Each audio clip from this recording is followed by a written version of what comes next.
During the first few weeks of the semester, I noticed the children sorting small tiles, building with different colored blocks, manipulating Magna-Tiles to create patterns during choice time, and creating art patterns using paint.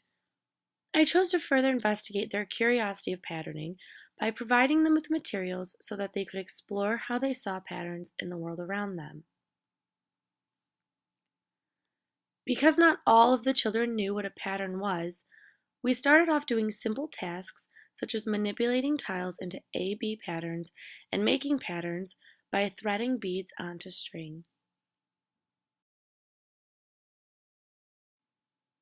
Many children were able to branch out from the A-B pattern and incorporated various different colors and numbers of beads on their string.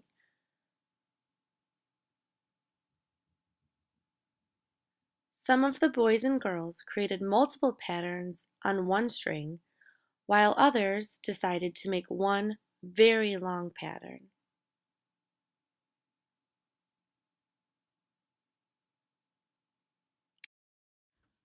A question we encountered while investigating was, what's the difference between a pattern and a design?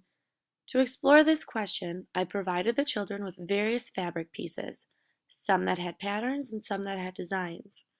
They created their own fabric pieces, while some children wanted to make up their own and others wanted to use the samples for inspiration. After the activity, we discussed how patterns and designs are different. The boys and girls figured out that a pattern repeats and a design does not.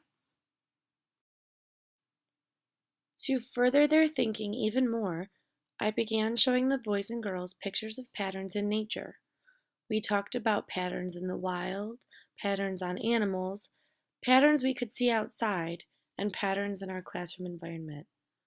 The children explored natural materials that they found on a nature walk and then created patterns with them in the hallway.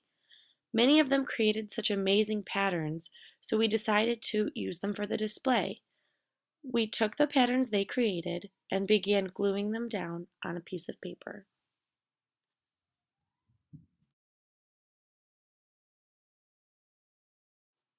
To learn more about patterns in the wild, the children painted their interpretations of animal patterns using visual aids for inspiration.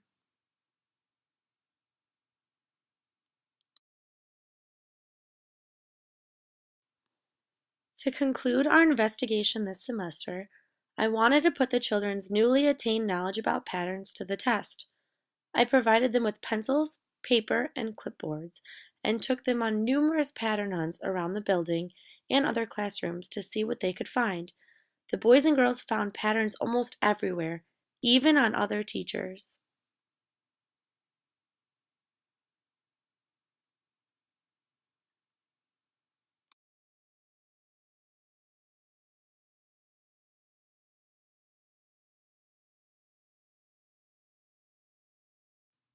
When we went outside, the children found even more patterns. From the stones on the ground, to the clouds, to even the playscape. The preschoolers have been phenomenal pattern hunters and have grown tremendously in their thoughts and ideas of how they see patterns in the world around them. Almost every day, a child comes up to me and says, "Look, I'm wearing a pattern today."